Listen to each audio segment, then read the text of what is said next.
Coming up, the results are in. We'll hear from UNC's newly elected student body president. Attention drivers, you might have a new option to help you get around the Triangle and the state. Learning to fight back, a club on campus is giving students self-defense skills to help keep them safe. From the UNC Hussman School of Journalism and Media, connecting Carolina's campus and community, this is Carolina Week. Good afternoon and welcome to Carolina Week. I'm Patsy Montesinos. And I'm Peyton Tysinger. We've got breaking news off the top. A judge just overturned the Silent Sam deal. The university had initially agreed to pay the Sons of Confederate Veterans Group $2.5 million and give them full possession of that Silent Sam statue. But now Judge Alan Boddard says that the Confederate group did not have legal standing and he voided the settlement between the two parties. UNC Carolina Connection reporter Ben Rappaport is in the courtroom when that decision was made. He joins us live now via phone. So Ben, tell us, what was that mood like in the courtroom when this decision was handed down? Well, Peyton, everyone was really excited. A lot of people in the courtroom felt that this was a major day for justice in terms of North Carolina, Silent Sam, and just UNC in general. Hugh Stevens was there. He was super giddy, talking to people around him, smiling, and overall just a lot of joy and a feeling of justice and excitement in the room. So, Ben, what happens next? Where does the court go from here? So they're going to go back to trial next week. Things are still very undecided in terms of the future of Silent Sam. As always, there's going to be a lot of controversy and a lot of decisions still to be made in the coming weeks and months. So definitely a lot to look out for here with Silent Sam. Ben Rappaport, live in Orange County. Thank you, Ben. Now to our other top story of the day. UNC has elected a new student body president in a landslide victory. Junior Reeves Mosley took 70% of the votes, beating out his challenger Ryan Collins, a UNC law student. Voter turnout went up this year by 650 students, despite the fact that there were only 2 candidates on that ballot. Mosley's campaign emphasized sexual assault awareness and advocacy, as well as mobilizing students to vote in the 2020 election. Mosley also promised to be more transparent with existing organizations. So regardless of your background, regardless of your different experiences, I want every single student to be included through student government and be able to use these voices to empower students and to be able to uplift their voices, not only throughout the administration, but beyond that, throughout the state of North Carolina too. In addition to choosing Mosley as president, students also voted for a student activity fee to help finance Be a Maker spaces on campus. Plans for a light rail to connect the Triangle fell through last year. But Amtrak may have plans to make moving throughout the Triangle and the rest of the state easier and quicker than ever before. Reporter Elizabeth Holmes is live in Carrboro with the details. Elizabeth? That's right. Last year was Amtrak's most profitable year, and ridership in North Carolina is at an all-time high. But will Amtrak actually invest in rails like these here in Carrboro that have been around for over 100 years?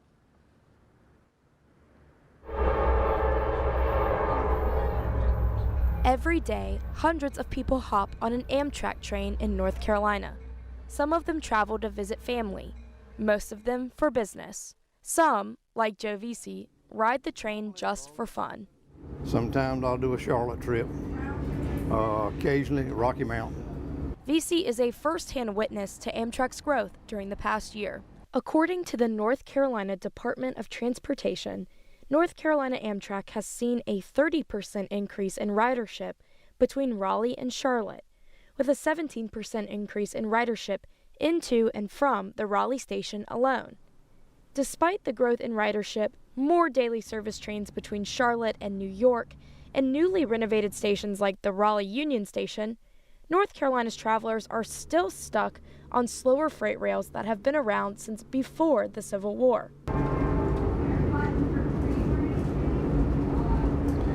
I'd say it's a little better than 15 miles an hour, wouldn't you? Faster than a car, maybe, but updates to the rails alone could make reliable, high-speed travel a reality. Failure to install new concrete-supported rails for more efficient, high-speed service could leave behind many North Carolinians who need a quicker or more frequent rail service. And if I didn't have a car, I would be out of luck to go anywhere. and this would allow me to go visit, even if it's just down to see my cousin in Charlotte or going to see my nephew in Baltimore. It goes all over the state, so it's beneficial, certainly for people who don't have a driver's license. Like if I had a seizure, if I had epilepsy, I'd lose my license. What am I going to do? In December, Amtrak pushed for refocusing federal subsidies on the northeastern corridor between larger cities such as Boston and Washington, potentially ignoring or even stopping long-distance rail lines throughout the rural southeast. In January, Virginia took a huge step forward to make sure that didn't happen, making a more than $3 billion deal with the freight carrier CSX to build new, faster lines that would lead to more frequent routes as part of an initiative called the Southeast Corridor, where we're actually connecting to the Northeast Corridor at Washington, D.C. With new trains and new services and expanding the frequency of train service all the way into the Southeast. Amtrak has said that they're actually planning on revitalizing trains like the one that we're on right now, the Piedmont, with new interiors, better Wi-Fi, and more trains going all throughout the state of North Carolina. The plans, which Orthner says will be completed within the next 10 years. It has the potential to take thousands of cars off the highway, and especially during congested periods, can actually create a lot of economic development around them, which is what we're seeing here in Raleigh with Raleigh Union Station. It also has the potential to fuel growth in some of Amtrak's ghost town stops. You see a lot of new industries as well as some that's gone. But for VC, it's not so much about needing to get from point A to point B more quickly or easily, or even about its environmental or economic impact. It's about having more opportunities to spend time with his Amtrak family. And, of course, a way to see his real family, too. His son lives on the coast. Wilmington would be ideal for me. It really would. In Durham, Elizabeth Holmes reporting. Now, some Amtrak workers say that they doubt these plans will actually be completed within the next decade, but they say that they're hopeful for Amtrak's future in North Carolina. Reporting live in Carrboro, Elizabeth Holmes, Carolina Week. Thank you, Elizabeth. Police are investigating a series of incidents where a man has tried to get a female student into his car. One female student reported that the man pulled his car up beside of hers on Stadium Drive last Thursday morning and asked her for gas money. The other student said the same man approached her at Lenore Drive that morning as she left her dorm and asked her to get into his car. We spoke with one of those students who asked to remain anonymous to protect her privacy. She says that man approached her as she was taking out her trash. I just need you to get in the car, like just come here and like get in my car for a second. And I just didn't feel right about that. And his passenger seat was all the way reclined, which I thought was kind of sketchy. Since then, UNC police officers have said that they stopped that man and his girlfriend on campus Monday night. The couple admitted to panhandling and were issued a warning, but the student claims that the man never asked her for money. Police investigated 41 cases of harassment in Chapel Hill last year. And now UNC Jiu-Jitsu is giving women the skills to fight back. Every Friday this semester from 5 to 6 p.m. in the Woolen Gym Combat Room, students can come to learn and practice jiu-jitsu self-defense for free. The club members demonstrate moves like how to break out of a chokehold and how to knock down an attacker. Due to like the high amounts of like trafficking that's going on and how much is going on under the rug, like it's just a skill that I think every woman should know, so that's why I came out here. The club is having guest instructors each week and students can come as often as they want. A very unusual break-in at Jackson Hall has people asking many questions. It happened on Saturday, and according to the police report, the only things stolen were a UNC garden gnome, a Royal Williams bobblehead, and 3 skeleton costumes from the Playmakers Repertory Company. Playmakers Repertory Company says they aren't aware of the details of the ongoing investigation, but that UNC police will let them know if there's a cause for concern. Police say that they had just checked Jackson Hall at 2:30 that morning on Saturday, and it was secure. If you have any information on this case, you're asked to contact campus police. UNC has a moratorium on renaming campus buildings. That's right, but some UNC faculty and students are actively trying to change that. Reporter Grace Wilson is live in studio to explain. 6 UNT faculty members presented this petition to Chancellor Guskiewicz last week, asking the Board of Trustees to rescind the moratorium on the renaming of historical properties. The moratorium was created in 2015 and is meant to last until 2031. Students and faculty are pushing for the moratorium to be lifted so that the university can work towards renaming buildings with ties to white supremacy. In a similar effort, some UNC students have created an interactive map and database that shows about 30 buildings whose namesakes were involved in white supremacy or slavery.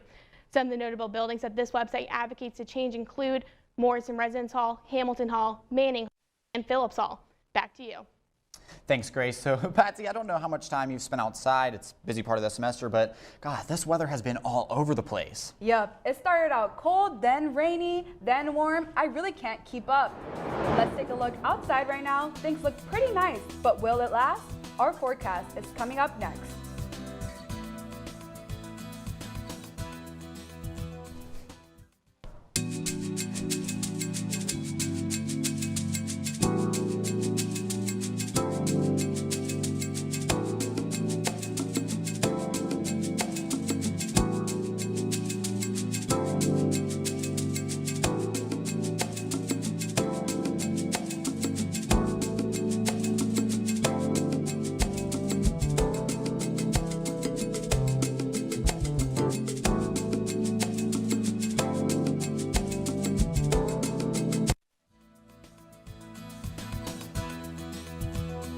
For seniors who have a lot on their plate right now, graduation might seem like it's really far away.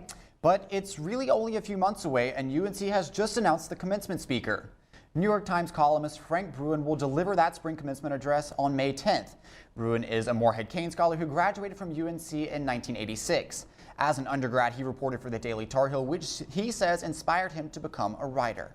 During the 92nd Annual Academy Awards on Sunday, South Korean film Parasite took home 4 awards, making it the first Korean film to ever win an Oscar. Parasite also made history as the first non-English language film to win an Oscar for Best Picture. It also won for Best Foreign Language Film. UNC first year Nuria Shen says, as a Korean American, it felt almost surreal to see the movie sweep the big awards. It's really crazy to see how a film can win in both categories, because it's not just saying like, oh, it's a really great foreign language film, but it's an amazing film in general. And so, Parasite also took home Oscars for Best Director and Best Screenplay. Now let's take a look at our forecast with weather reporter Caleb Boswell.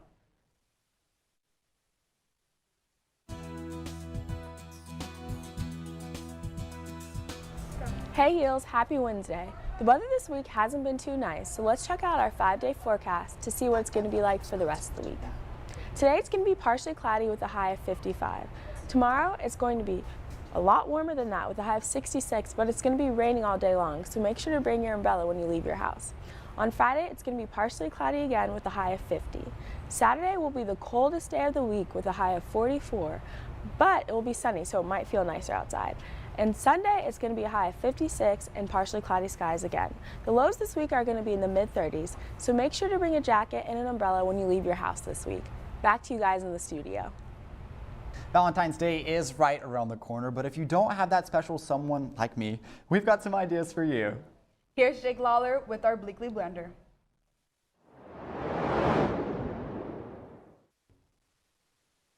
Love is in the air.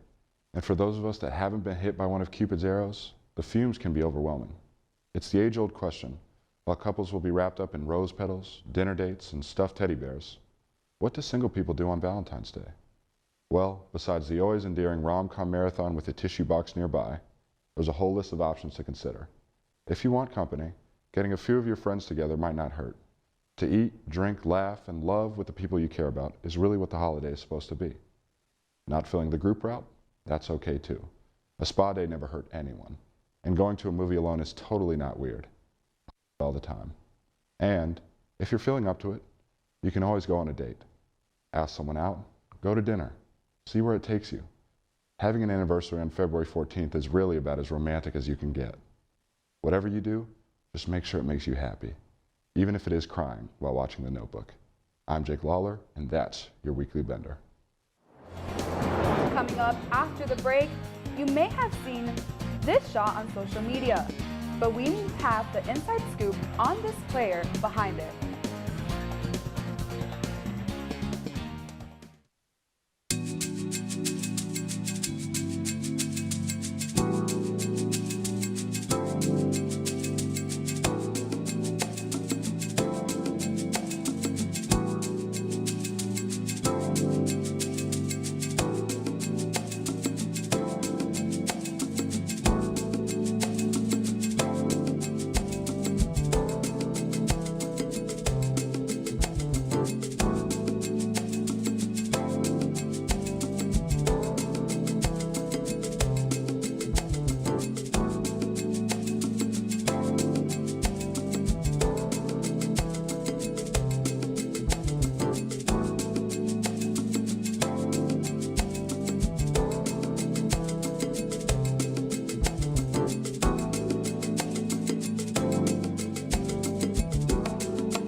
Welcome to Carolina Week Sports. I'm Mihai Istvan Lukács. The University of National Champions can add a 52nd trophy to the case, courtesy of the women's tennis team. The Heels dominated against UCLA in the ITA competition on Monday. In their doubles match, McKenna Jones and Allie Sanford gave Carolina an early lead. Later in the singles, Elizabeth Scotty blew the ball past her opponent to win her match, and Alexa Graham wrapped up a win on court 1 to clinch the championship for Carolina. This is Carolina's 4th indoor national title in the past 8 years. The men's basketball team, on the other hand, continues to struggle mightily, dropping its 4th game in a row Tuesday night. Fans thought through the momentum from a almost Duke win would drive this team, but while the Heels might have been physically in the building, they left all their effort and enthusiasm at home. The Heels shot a mere 33% and made 1 out of 16 three-pointers. They went into the half down by 18 points, and the second half wasn't much better. UNC got within 9 points with 2:37 left on the clock, but the deficit was too big. The Deacons take home their first win against the Heels in 6 years, 74-57. Told them I was tired of coming in here and apologizing and all those things, but the bottom line is Wake Forest had more want to out there today, more effort, more enthusiasm, better coaching, everything that was involved in the course of the game. They had it better than we did. Well, it looks like maybe Roy should have players on the men's team shoot three-pointers backward. One women's player is actually quite good at backward three-pointers. Anna Blunt explains. Coming from a family of Tar Heels, Leah Church has had Carolina on her radar since she picked up a basketball. Dreamed about playing at Carolina, and so everything I did was like in preparation for one day playing for UNC. So I wrote a letter and I was like, today I ran, 3 laps around my house. I'm trying to stay in shape so that one day when I play for UNC, I'll be ready. And so as a little kid, that's just kind of what motivated me to pursue my dreams. Coming from a town of nearly 2,000 people, Church considers herself an underdog in the world of college basketball. Coming from a small town, being a little undersized, like a lot of hard work was put into it, but I believe, with God, all things are possible, and with a hard work ethic and being positive and believing in yourself, anything can happen. Working hard every day led to an unforgettable moment for Church in August of 2019 after shooting 3 three-pointers in a row backwards. It was so unplanned. I literally was just like in the backyard with my mom and my sister just shooting around. I was like, I'm going to try to hit some backward shots. When I hit them, and then I put them on Instagram, and then they kind of went viral from there. It was kind of surreal. Church didn't stop there. She also beat the world record for the most three-pointers in 1 minute. I got on a roll and I hit, I think it was 32 three-pointers in a minute, and once again just kind of posted the video. Not only did Church hit 32 in a minute, but she went on to hit 55 in a row. Coach Banghart isn't surprised Church gets recognized for her hard work and determination. Leah is just a kid everybody roots for. She obviously is a great shooter, so she takes everything she's been given in her body and she uses it to help our team win. It's been really fun. Being a part of the Carolina tradition is a big reason Church chose UNC. You can look around Carmichael and you see all the banners and you see the history, and just like played in this court and in this arena. It's kind of surreal, and for a basketball player, I mean, that's a dream come true. Church has made 88 three-pointers during her time at UNC. In Chapel Hill, I'm Anna Blunt reporting. You can watch Leah and the rest of the Lady Tar Heels ball out tomorrow at 7 p.m. in Carmichael Arena against Syracuse. That's all for sports. Back to you guys. Thanks, Mihai. Now let's talk about voting. It's primary season. Patsy, are you registered to vote? Of course I am. And if you register to vote with your on-campus address, getting to the polls is about to get a lot easier. Reporter Ashley Mills explains. For students living on campus, the closest polling place is on Franklin Street, next to Moorhead Planetarium at Chapel of the Cross Church. It's not the most convenient location for students on South Campus. An almost 30-minute walk from Hinton James, the dorm furthest south. Getting from Hojo to Franklin Street is such a pain because you have to go up that big hill. It takes forever. No one wants to do that to go out to vote. To make that trek a little easier, the Civic Engagement Action Coalition, or CEAC, has organized a shuttle to the polls.